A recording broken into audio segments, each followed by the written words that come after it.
Welcome back to Boxing Basics with Tony the Tiger Lopez. It's been a year. If you're here, I'm assuming you survived the coronavirus. Today we're going to continue on with hooks to the body with defense, because that's normally how you do it. Now watch, all this stuff that from the first tape of popping your shoulders, I mean, this is stuff that you really need to do or it's really not going to work for you. It'll work, but it just won't work as good. Because you want that pop in them punches. You want to be able to snap someone's head back. You want to be able to daze somebody. You want to be able to knock somebody out. And so, you know, and the pivoting with your feet, you got to pivot, got to transfer that weight from your body, add power. You know, as a fighter, as a boxer, you want to stand your toes. You want to move. You want to get your footwork in there, and you want to keep moving. You want to use that jab 10,000 times more than a fighter. As a boxer, you're going to be moving, jabbing, picking them apart is what your job is. As a boxer, picking them out, picking them with a jab, because if you touch it with a jab, you take it out with the right hand. So, and that's normally how it goes for the boxer. So obviously we've been doing a little bit of both. Obviously we did more right-handers, and I'm trying to remember to do the southpaw ways. Now I'll kind of stay on it today. And if you have any questions, write them down, say it. Put it down, we'll answer them. On the next show, we'll have some answers for you. Hey, I'd like to throw a shout out to Steve and Ruben of Midtown Boxing and Fitness in downtown Sacramento for having us back. We appreciate they're letting us use the gym, and they're good people. So if you need to get a little bit healthier and you're in the Sacramento area, come down to Midtown Fitness and Boxing on 24th and J. See you there. I'm here with Glenn Spillman. He's going to be the card test dummy. No, I'm kidding. He's going to be the guy throwing punches, and so I can let you know what's going on. When you have a left and right hook to the body, it's just not your basic left and right hook. It is, but it's not your basic move. There's a right way and a wrong way to do it. And I'm going to show you the right way to do it and the safest way to do it. So while we're doing this, there'll be times I stop and talk, and we'll talk about what's going on so that you understand what I'm doing or what you should be doing. Now remember, 8 to 80, blind, crippled, and crazy. I don't care if you want to learn how to box, come and join in. Go back to the other videos, watch them. This is how I actually train fighters. And my fighters are actually pretty damn good. So here we go.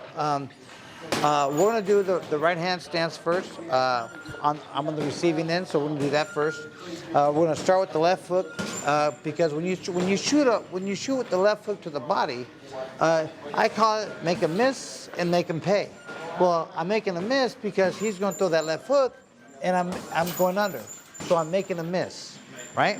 So now when I make him pay is that when I go under it, I'm also delivering my own left hook to the body. Okay, now when he's throwing the left hook, most people don't expect that to happen. So you might hear a little or you might drop him. You know, so when that comes over here, and there's always that. So that's the left hook to the body. Now there's always that.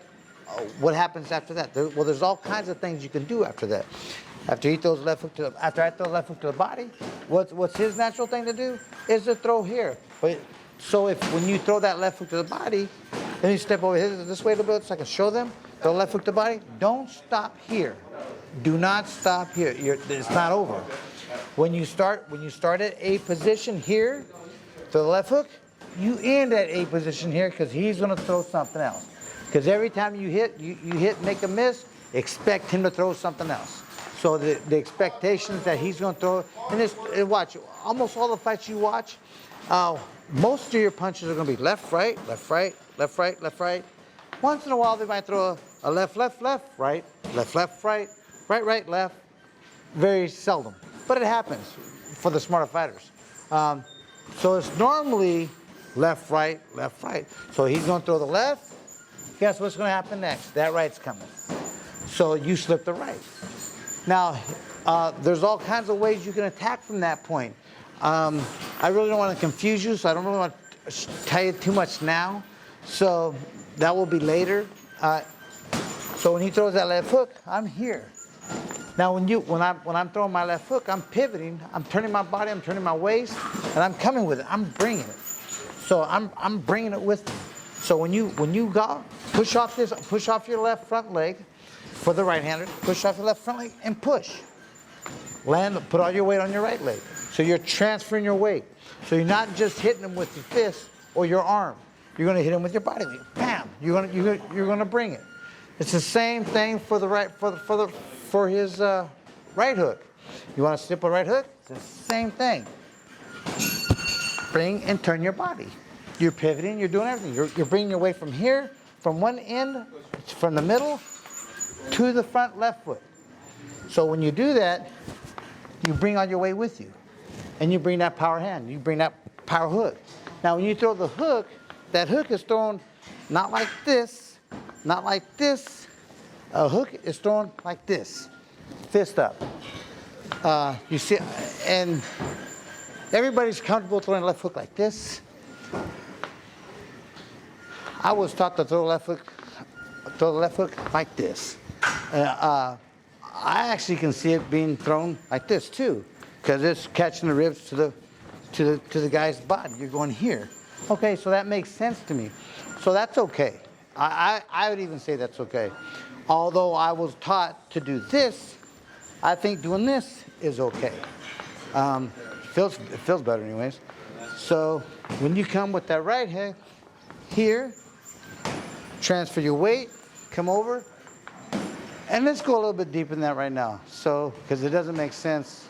It does, but it doesn't. So when I say make a miss and make him pay, I'm making a miss, making him pay once, making him pay twice. Now see how he throws his left hook? That's fine, because when you come up, you have your hand up. Because every fighter does this. And you can go back and watch TV, watch the fights. Most of your fighters, if not all, are going to throw a hook like this. The right hand comes straight down. Or their hand comes down like this. So when you come over, you come up here, and you fire. You make them miss and make them pay. It's that easy. So now for the southpaw, it's the same thing. Let's go in the southpaw way. Hook, here, and here. See how his hand automatically went down? Because that's what everybody does. Same time for this one. Here, and here. See that? It's the same thing. Try it again. Here, and here. Same thing. Now when you go, you got to move your head. Because defense always works with offense. If you don't use your defense with your offense, you're going to get hit. And expect him to punch back. Because if you're not expecting your opponent to hit you back after you hit him, you're dreaming. It's going to happen. Not every time, but most of the time. So if I throw a left hook to the body, I'm expecting something else to come. So when I don't keep my head still, I'm moving. I'm keeping my hands up and I'm moving. You know, because he has no idea what you're going to do. But you have the basic knowledge of what he's going to do. Okay? And that's what separates, I don't know, for me, helped me win three world titles. So, you know, common sense in boxing goes a long way. I know what he's going to do before he even does it. Remember, when you're doing defense, and we're talking about eye position from earlier in the other classes that we had, I lose him for a second. You're throwing here. I lose you for a second. But as soon as I'm coming up, I'm looking. I already see what's coming. I see his punch coming. So I already know what's going to happen. Now, when people get hit and hurt, it's mostly by punches they never see coming. But if you see it coming, I don't know why. I'm not a doctor. I'm not God. But he put something in your body that if you see it, your body takes it just a little bit better. And so saying that, you know, so if you're looking for another punch to come, expect it. If you don't expect it, you're going to get hurt. So always expect to get hit, but make a miss. So for the southpaw, it's the same thing. Even for the left, it's here. For the right, it's here. Left, it's here. Right, it's here. Left, it's here. And you slip to the outside. You might see some fighters do this, but if you do that and he's punching, you come right back up. You're kind of too close. You want to readjust your body. You want to everybody's distance is going to be different. I can fight in the shoebox. It doesn't really matter. But then again, I'm only 5'7", so I can fight in the shoebox. Because if you're tall and you're big and you need a little bit more room, then adjust your distance. You need to know, everybody's distance is going to be different. You need to find yours. I can't tell you what it is. Nobody can tell you what it is but you. What do you feel comfortable doing? How close are you comfortable fighting? Can you shoot uppercuts? Can you shoot left hooks real short? Can you do that? Are your arms this long? Because if your arms are this long, it's going to be a little bit harder. So you got to readjust your distance. And that way you know how close you can get to your opponent. Again, I can fight in the phone booth. It doesn't matter to me. I actually have a problem when I have a fighter that's a boxer that moves around. They give me problems because I'm not used to that. I'm used to when the bell rings, let's fight. But when they make me think, it becomes a little bit of a problem. And that shows in my history of takes on fights. So for right now, we're going to end with that. It's a real short set thing today. But I'll tell you what, we're going to keep on going. We got a lot more stuff to do. We're going to do boxing basics. We're going to go to intermediate and professional. Then we're going to do some other stuff.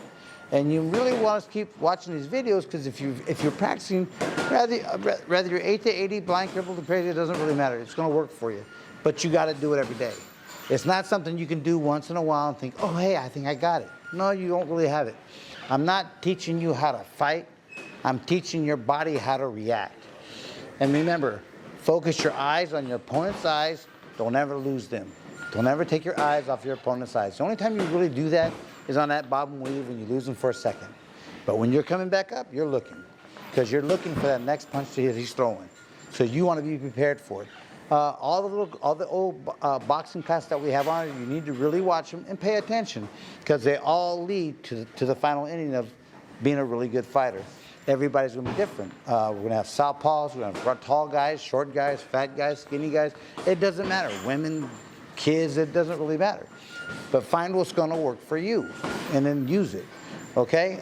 We'll see you next week, same time, same bat channel. See you there. Thank you. 3 things. Don't forget that like button, hit the subscribe button, and ring that bell.